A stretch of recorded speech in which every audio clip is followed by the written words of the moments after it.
자, 오늘은 2026년 2월 21일 토요일입니다. 오늘은 에스겔서 20장 45절에서 49절까지의 말씀 우리가 함께 묵상하고 기도하겠습니다.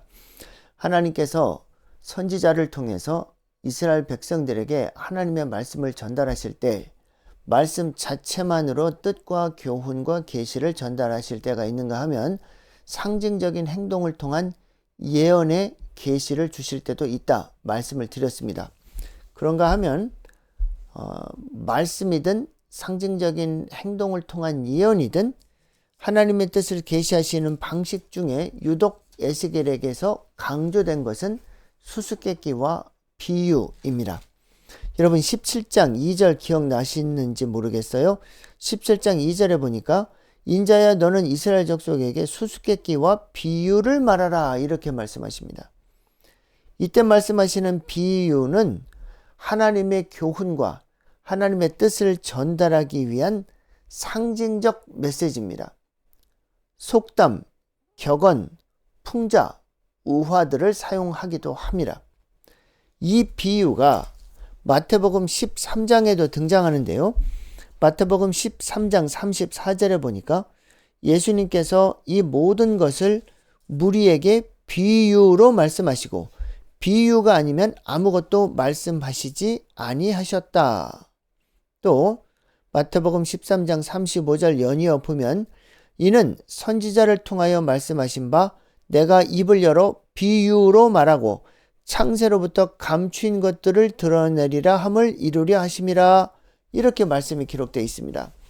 그러니까 신약성경에서 예수님이 구약성경에서 하나님께서 비유를 들어서 유다 백성들에게 하나님의 뜻을 전달하실 때는 오늘 마태복음 10장 35절에 근거해 보면 창세로부터 감추였던 것들, 비밀 위에 하나님의 계시로 살짝 감추어졌던 것들이 드러나기 위해서 그렇게 역사를 하신다는 겁니다. 비유를 들어서 결국은 비유에 초점이 있는 것이 아니라 비유를 통한 하나님의 계시 전달에 초점이 있습니다.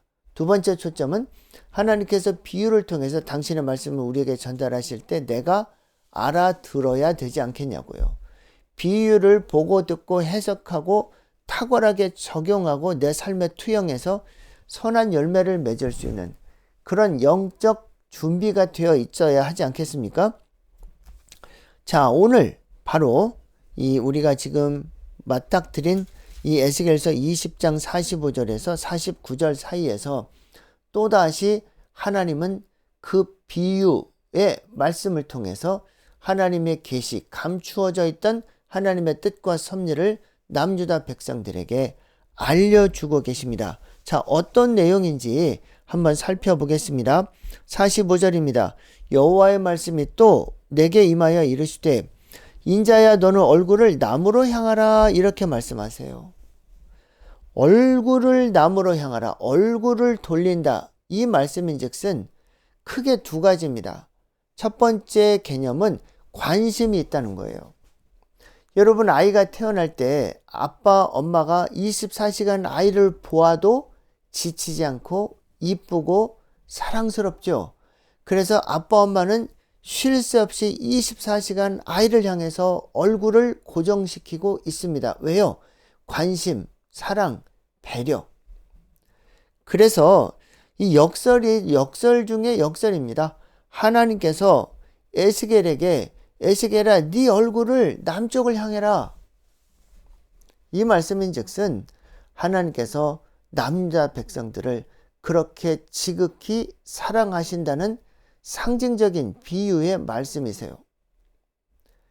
이들이 그렇게 하나님 앞에 패역하고 반역하고 불신과 불순종의 앞잡이 역할을 함에도 불구하고 스스로 죄와 악의 길을 선택하고 멸망길을 자초함에도 불구하고 하나님은 끊임없이 당신의 얼굴을 유다 백성들을 향해서 고정시키시는 분입니다. 좋은 역사죠. 그러나 동시에 얼굴을 향하신다고 할 때 두 번째 섬뜩한 메시지가 숨어 있습니다. 그것은 하나님께서 당신의 얼굴을 우리를 향해서 보고 있다는 얘기는 우리가 어떤 중심으로 우리가 어떤 선택과 집중을 하는지 내 신앙의 또 삶의 원칙으로 지키는 그 가장 본질적인 중심은 무엇인지 하나님께서는 우리의 심장 폐부를 감찰하시고 알고 지켜보신다는 겁니다. 모진 고난과 환난이든 아니면 평탄한 상황이든 언제 어디서 어떤 상황 속에서도 내 얼굴을 하나님 앞에 고정시키고 하나님을 예배하고 하나님의 말씀대로 순종하는지 안 하는지 하나님은 24시간 나를 지켜보고 계시다는 말씀이십니다. 놀랍죠? 우리를 지극히 사랑하시는 하나님이 그렇기 때문에 내가 하나님을 향해서 얼마나 지극한 사랑의 표현을 하는지 지켜보신다는 겁니다. 여러분, 남녀 간의 진정한 사랑을 경험한 사람들은 이게 어떤 상황인지 알지요. 젊은 남녀가 사랑에 빠졌다 가정해 보세요. 24시간 지켜봐도 지치지 않거든요. 그런데 나는 너를 지극히 사랑하는 마음으로 너를 지켜보는데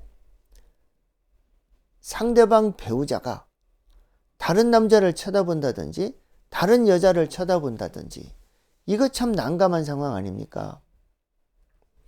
우리 하나님은 끊임없이 우리를 향해서 얼굴을 고정시켜 주시고 우리의 삶을 일일이 지켜보시고 우리의 아픔을 함께 아파하시고 우리가 기쁠 때 함께 기뻐하시는 그런 하나님이십니다. 이런 하나님일진데 참으로 안타깝게도 유다 백성들은 이 하나님의 사랑을 알지 못하고 끝까지 패역의 길을 갑니다. 자, 47절입니다. 남쪽의 숲에게 이르기를 여호와의 말씀을 들을지어다. 주 여호와께서 이같이 말씀하셨느니라. 하나님께서 너희 가운데 불을 일으켜 모든 푸른 나무와 모든 마른 나무를 없앨 것이다. 맹렬한 불꽃이 꺼지지 아니하고 남에서 북까지 모든 얼굴이 그슬릴지라. 아주 상징적인 비유의 메시지입니다. 하나님께서 그토록 사랑하시고 얼굴을 향하셨던 그 남쪽 유다 백성들에게 거대한 심판의 불을 일으키실 거라는 거예요. 사람들 보기에 푸른 나무든 마른 나무든 피해갈 수 없다는 겁니다. 어떤 식으로든 그 누구든 하나님의 백성이었는데 그럼에도 불구하고 선민 하나님의 위치와 역할 사명을 망각하고 끊임없이 우상 숭배하고 죄와 악의 길을 가고 수없이 많은 하나님 경고의 말씀에도 불구하고 본인들의 의지와 선택으로 끊임없이 죽음의 길을 자초하는 이 죄인들에게 하나님은 커다란 맹렬한 분노의 심판의 불을 꺼지지 않게 하시고 남에서 북까지 모든 얼굴을 다 불태워버릴 것이고 그리고 푸른 나무와 마른 나무까지 예외 없이 다 불살라 버릴 거다. 하나님의 놀랍고도 엄중하고도 서슬 시퍼런 하나님의 심판의 메시지가 여기 기록되어 있습니다. 그런데 이렇게 하나님의 심판의 메시지가 분명한데 그런데 47절 첫 줄을 보시면 남쪽의 숲에게 이르기를 여호와의 말씀을 들을지어다 이렇게 말씀하세요. 들을지어다, 들어라 하는 이 말씀이 신명기 6장 4절 5절에도 등장합니다. 들으라 이스라엘아. 이 말씀인즉슨 언제든지 하나님의 말씀을 보고 듣고 깨닫고 그대로 순종하라는 말씀이세요.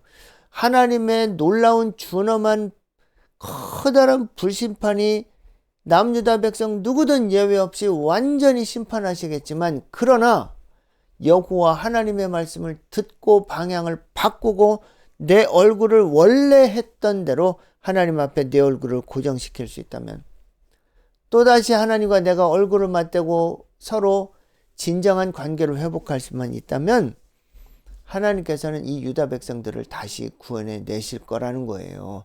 말씀을 들어라. 이 문장에 그와 같은 하나님의 회복의 메시지가 들어있습니다. 만약에 그냥 심판하실 거면 너넨 다 죽었어. 너넨 이제 끝이야. 그리고 말아야죠. 아니 뭐 에스겔 통해서 경고하실 필요가 뭐 있습니까? 그냥 멸망시키면 그만인걸. 그런데 여기 분명히 말씀하시죠. 얼굴을 남쪽으로 향해 돌려라. 그리고 여호와 하나님의 말씀을 들을지어다. 그렇게 말씀하시거든요. 그런데 이런 과정 때로는 아프고 힘들지만 고난과 환난이라는 과정을 통해서 때로는 달갑지 않지만 불편한 진실이지만 때로는 하나님의 징계의 시간을 지나노라면 우리 안에 어떤 깨달음이 생기냐면 아하, 그 하나님이 바로 그 하나님이었구나. 우리가 진정으로 시선을 고정하고 예배하고 말씀대로 순종해야 될 하나님은 바로 그 하나님이었구나. 깨닫게 알게 된다는 겁니다. 그래서 48절 말씀에 보시면 혈기 있는 모든 자는, 여기 혈기 있는 모든 자라는 이 말씀은 적어도 인간이라는 생명이 붙어있는 모든 자들은 그런 뜻입니다. 나 여호와가 그 불을 일으킨 줄을 알 것이다. 이 불이라는 개념은 모든 것을 완벽하게 다 태워버리는 엄청난 심판의 이미지도 있지만 사실은 더럽고 추한 죄악들, 바이러스, 세균 이걸 완전히 태워 없어버리는 정화의 개념도 있습니다. 여러분 지금은 전염병이 발생한 시점에 우리가 백신도 개발하고 하지만 옛날은 어땠을까요? 옛날 고대 시대에 전염병이 창궐하면 불로 태우는 게 제일 빨라요. 그런 다큐멘터리들이 또 역사적인 기록들이 있지 않습니까? 불은 심판을 상징하지만 동시에 죄와 허물을 완벽하게 소멸시키고 정화시키는 역사도 포함합니다. 그래서 혈기가 있는 자들, 생명이 있는 자들, 적어도 내가 인간이라는 허울을 쓰고 있는 사람이라면 이런 하나님의 징계를 통해서 하나님만이 여호와 한 분 하나님이구나 라는 걸 깨닫게 되고 내가 얼마나 큰 죄인이었는가도 깨닫게 되고 하나님 앞에 시선을 고정하고 예배자로 서고 하나님과의 관계를 온전히 회복해야만 살 수 있다는 걸 알게 될 거라는 거예요. 여러분 우리의 인생을 한번 돌이켜 보시죠. 시편 119편 기자가 그렇게 고백하거든요. 고난이 내게 유익이었다. 고난당하기 전에는 내가 그릇 행하였는데 고난당하기 전에는 내가 죄와 악의 길을 갔는데 고난당하면서 자연스럽게 나의 허물을 깨닫고 주님 말씀 앞에 서게 됐습니다. 고로 고난당한 것이 내게 유익입니다. 이렇게 시편 119편 기자는 고백을 합니다. 예레미야 애가 몇 번 인용했었죠. 예레미야 애가 3장 33절 하나님이 인생으로 고생하게 하심이 본심이 아니다. 손을 들고 하나님 앞에 회개하고 다시금 생명회복과 구원의 역사를 이루자. 그 메시지거든요. 여기도 마찬가지입니다. 혈기 있는 모든 자는 나 여호와가 불을 일으킨 줄을 알게 될 거다. 그것이 꺼지지 아니하리라 하셨다 하라 하시기로. 자, 하나님의 불의 역사는 절대로 꺼지지 않습니다. 그리고 반드시 있습니다. 죄악을 심판하고 죄악을 정화하고 그리고 다시 새로운 새싹 남은 그루터기에서 생명의 역사를 창조해내는 숨은 공신 바로 불입니다. 그런데 이렇게 놀라운 심판의 메시지, 그런데 심판의 메시지 같지만 회복의 메시지를 지금 전달하고 있는데 여기서 에스겔의 반응이 참 재밌습니다. 49절입니다. 49절 에스겔이 하나님 앞에 이렇게 질문합니다. 아하, 주 여호와여, 그들 그러니까 남유다 백성들이 나 에스겔을 가리켜 말하기를 에스겔 그 인간은 말이지 비유로 말하는 자가 아니냐? 이렇게 얘기할 거라는 거예요. 이건 도대체 무슨 말씀일까요? 이런 겁니다. 하나님께서 에스겔 선지자를 통해서 남유다 백성들에게 경고했거든요. 그랬더니 이 비유의 말씀을 통한 하나님의 계시를 듣는 이스라엘 사람들이, 남유다 백성들이 에스겔을 향해서 손가락질하고 비난하고 저주하면서 하는 말이, 아하, 저 인간 말이야, 툭 하면 비유 가지고 얘기하는 인간이야. 저 인간이 말하는 비유는 도대체 뭔 얘기인지를 모르겠어. 저 인간이 말이지 선지자랍시고 하나님의 말씀을 비유로 전달한답시고 말이지 도대체 무슨 소리를 하는지 모르겠다니까? 이런 뉘앙스입니다. 그러니까 에스겔이 지금 하나님 앞에 하는 말씀이, 질문이, 하나님 지금 남쪽으로 얼굴을 향하고 불심판이 있다고 자꾸 경고하라고 그러시는데 내가 아무리 경고해도 저 사람들 안 듣습니다. 나보고 비유만 말하는 아주 이상한 비유쟁이라고 손가락질해요. 어차피 저 사람들 안 들을 건데 왜 자꾸 나보고 전달하라 그러시냐고. 마치 그런 뉘앙스입니다. 이 장면을 두고 에스겔에게 누가 저 사람 참 못됐네, 믿음 없는 소리 하네, 이런 소리로 비난할 사람이 누가 있습니까? 아무도 없죠. 왜냐? 그렇게 남쪽 유다 백성들이 패역했기 때문입니다.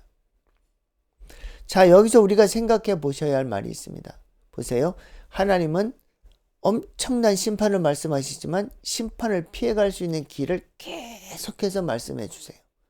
하나님의 말씀을 듣고 순종하면 피해가는 것은 물론 다시금 회복과 구원의 역사가 있습니다. 자, 또 하나 생각해 볼 것. 선지자가 지금 비유의 말씀을 하시죠.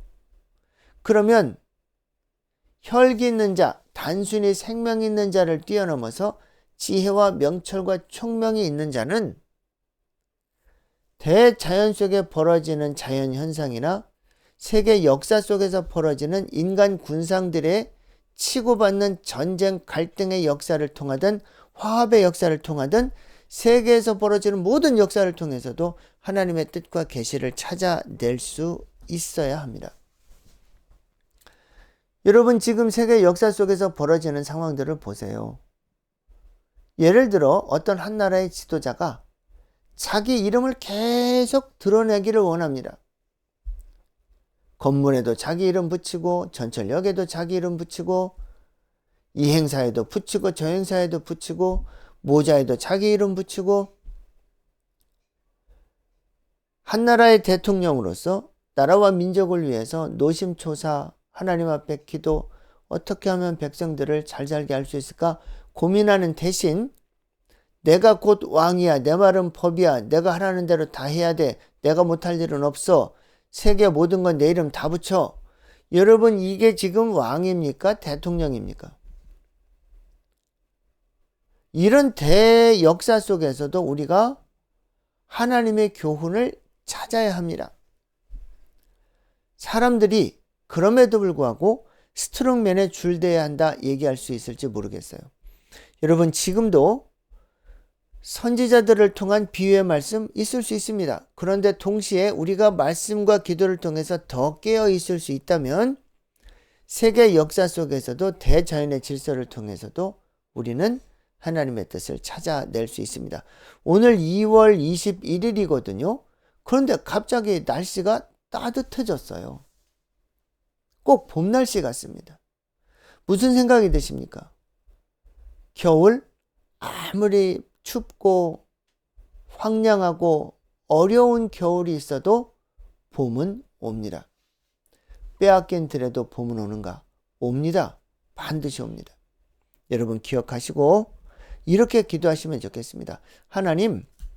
하나님께서 부족한 나와 우리 공동체에 비유로 말씀하시던, 수수께끼로 말씀하시던, 선지자를 통해서 말씀하시던, 성경 말씀을 통해서 다이렉트로 말씀을 하시던, 대자연이든 역사든 언제 어디서 어떤 방식으로 말씀하셔도 밝게 깨닫고 순종하게 해주십시오.